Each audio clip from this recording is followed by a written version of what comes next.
Hello friends, स्वागत है आप सभी का हमारे यूट्यूब चैनल पर। आज हम क्लास 6 का जो चैप्टर बाकी था तो वही क्वेश्चन लेके आए हैं। एमसीक्यूज प्रैक्टिस करनी है। जो हमारे फरवरी में एग्ज़ाम्स है तो उनके लिए बहुत इम्पोर्टेंट है, सीटेट के लिए, और जो स्टूडेंट है क्लास 6 में उनके लिए भी इम्पोर्टेंट है, और बीपीएससी के भी लिए बहुत इम्पोर्टेंट है। तो इस क्लास को ज़रूर देखें। तो हमारा पहला क्वेश्चन है, क्वेश्चन नंबर 1, इतिहास का अध्ययन किससे संबंधित है? ये कह रहा है इतिहास का अध्ययन जो है किससे संबंधित है। क्वेश्चन नंबर 1, इतिहास का अध्ययन किससे संबंधित है? ऑप्शन ए भविष्य की योजनाओं से, ऑप्शन बी वर्तमान घटनाओं से, ऑप्शन सी मानव के अतीत से, ऑप्शन डी प्राकृतिक आपदाओं से। यानी हमें कह रहा है क्वेश्चन, इतिहास का अध्ययन किससे संबंधित है? भविष्य से, वर्तमान घटनाओं से, मानव के अतीत से, या प्राकृतिक आपदाओं से। तो हमारा जो राइट आंसर होगा ऑप्शन नंबर सी, मानव के अतीत से ये संबंधित है। मानव का जो गुजरा हुआ वक्त है उससे संबंधित है ये इतिहास। ठीक है, तो हमारा option number C right answer है। अगला सवाल देखते हैं। अगला सवाल है क्वेश्चन नंबर 2, इतिहास जानने के कितने मुख्य स्रोत हैं? कितने स्रोत हैं वो जानेंगे। Option A 1, option B 2, option C 3, option D 4। तो हमारा सही जो होगा ऑप्शन नंबर बी। जो मुख्य स्रोत है वो 2 ही हैं इतिहास को जानने के। इतिहास को जानने के मुख्य 2 ही स्रोत हैं, ये हमें याद रखना है। क्वेश्चन नंबर 3, सिक्के, मूर्तियाँ और औजार किस प्रकार के स्रोत हैं? किस स्रोत की बात करें तो ऐतिहासिक स्रोत, इतिहास को जानने के स्रोत। तो जो सिक्के हैं, मूर्तियाँ हैं, औजार हैं, इससे हमें जो है इतिहास के बारे में जानकारी प्राप्त होती है। तो ये क्या हो गया, एक तरह का स्रोत हो गया। और ये किस तरह का स्रोत है? ऑप्शन ए साहित्यिक स्रोत, ऑप्शन बी मौखिक स्रोत, ऑप्शन सी पुरातात्विक स्रोत, ऑप्शन डी धार्मिक स्रोत। तो ये सिक्के, मूर्तियाँ और औजार जो है ये पुरातात्विक स्रोत है। ठीक, पुरातात्विक स्रोत है। नेक्स्ट क्वेश्चन नंबर 4, वेद किस भाषा में लिखे गए हैं? वेद, जो ये वेद कितने हैं? 4 है। और ये 4 क्या है? सामवेद, ऋग्वेद, अथर्ववेद और यजुर्वेद। तो ये किस भाषा में लिखे गए हैं? Option A Hindi, option B Pali, option C Prakrit, option D Sanskrit. तो ये वेद जो है ना संस्कृत भाषा में लिखा गया है। तो ये हमारा option number D right answer. Question number 5, शिकारी संग्रहकर्ता क्या करते थे? यानी शिकारी संग्रह का मतलब है आदि मानव के जो लोग थे वो शिकार जो करते थे, वो शिकार करके क्या करते थे? तो ऑप्शन ए व्यापार, ऑप्शन बी खेती, ऑप्शन सी शिकार और फल संग्रह, ऑप्शन डी शिक्षा। तो व्यापार, खेती, शिक्षा या शिकार और फल संग्रह, ऑप्शन डी शिक्षा। उनमें से जो है शिकारी संग्रह जो है क्या करते थे? शिकारी और फल संग्रह क्या करते थे? ऑप्शन नंबर सी सही राइट आंसर। अगला क्वेश्चन है क्वेश्चन नंबर 6, कृषि की शुरुआत किससे हुई? कृषि की शुरुआत जो है किससे हुई? शिकारी से, ऑप्शन ए शिकारी से, ऑप्शन बी व्यापार से, ऑप्शन सी बीज बोने से, ऑप्शन डी युद्ध से। युद्ध से नहीं होगा, व्यापार से भी कैसे हो सकता है? शिकारी से तो हो नहीं सकता है। तो ऑप्शन नंबर सी जो है हमारा राइट आंसर है। क्या? बीज बोने से। ये हमारा राइट आंसर है। अगला क्वेश्चन है क्वेश्चन नंबर 7, हड़प्पा सभ्यता को नगर सभ्यता क्यों कहा जाता है? क्या? नगर सभ्यता क्यों कहा जाता है हड़प्पा को? तो ऑप्शन ये है क्योंकि वहाँ गांव थे, ऑप्शन बी क्योंकि वहाँ राजा नहीं थे, ऑप्शन सी क्योंकि वहाँ नगर योजना थी, ऑप्शन डी क्योंकि वहाँ जंगल थे।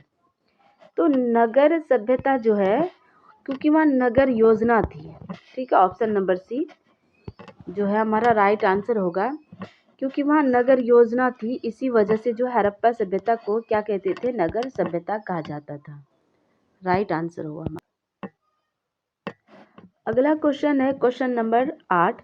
निम्न में से कौन हड़प्पा सभ्यता का नगर नहीं है? क्या है? नगर नहीं है। Option A Harappa, option B Mohenjodaro, option C Dholavira, option D Pataliputra. तो हड़प्पा जो है हड़प्पा सभ्यता का भाग है, मोहनजोदड़ो भी उसी का नगर है, धौलावीरा भी हड़प्पा सभ्यता नगर है, लेकिन पाटलिपुत्र नहीं है। और हमें क्या कहता है? नगर नहीं है। तो ये हमारा राइट आंसर हो गया। Question number 9। सिंधु घाटी लिपि कैसी थी? सिंधु घाटी जो लिपि मतलब लिखावट, जो लिखा जाता था।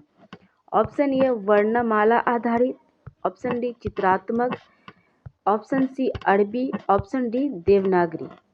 तो सिंधु घाटी लिपि जो है उस समय ना कोई लिखा जाता था किसी पे, ना लिखा पढ़ा जाता था, ना उस टाइम लिखने का कोई स्रोत था, ना कोई साधन था। तो उस टाइम जो है जो कुछ भी जो उस टाइम से मिला है वो चित्रात्मक यानी चित्र आधारित जो है चीज़ें मिली हैं। उससे पता चलता है कि लोग कुछ भी अगर लिखते या पढ़ते यानी कुछ पढ़ना लिखना हो तो वो चित्र के द्वारा ही समझते थे। तो ये उनका लिपि क्या था? चित्रात्मक, चित्र आधारित था। ठीक है, ये हमें ध्यान रखनी है। Next question number 10। जनपद क्या थे? जनपद क्या थे? ऑप्शन ए बड़े साम्राज्य, ऑप्शन बी छोटे साम्राज्य यानी छोटे राज्य, ऑप्शन सी धार्मिक स्थल, ऑप्शन डी व्यापार केंद्र। तो ये जनपद जो है ना बड़े साम्राज्य थे, ना धार्मिक स्थल थे, ना व्यापार केंद्र थे। ये क्या थे? छोटे राज्य थे। ये ध्यान रखना है हमें। हमारा राइट आंसर। Question number 11। महाजनपदों की संख्या कितनी थी? क्या महाजनपदों की संख्या कितनी थी? Option A 12, option B 14, option C 16, option D 18। दो ना 12 था, ना 14 था, ना 18 था। कितना था? 16 था। 16 महाजनपद थे। ठीक है, ये हमें याद रखनी है। महाजनपद हमारा right answer. Question number 12। Maurya साम्राज्य का संस्थापक कौन था? Option A Ashoka, option B Bindusara, option C Chandragupta Maurya, option D Harshavardhana. तो मौर्य साम्राज्य का जो संस्थापक था वो था Chandragupta Maurya. Option number C हमारा राइट आंसर। अगला सवाल, अगला क्वेश्चन है 13। कलिंग युद्ध के बाद अशोक ने क्या अपनाया? ऑप्शन ए युद्ध नीति, ऑप्शन बी जैन धर्म, ऑप्शन सी बौद्ध धर्म, ऑप्शन डी वैदिक धर्म। तो कलिंग युद्ध के बाद अशोक ने जो अपनाया वो अपनाया बौद्ध धर्म। क्या अपनाया? बौद्ध धर्म अपनाया था। ये याद रखना है। अगला क्वेश्चन है क्वेश्चन नंबर 14। अशोक के शिलालेख किस बात की जानकारी देते हैं? यानी अशोक के जो शिलालेख है और वो हमें किस बात की जानकारी देते हैं?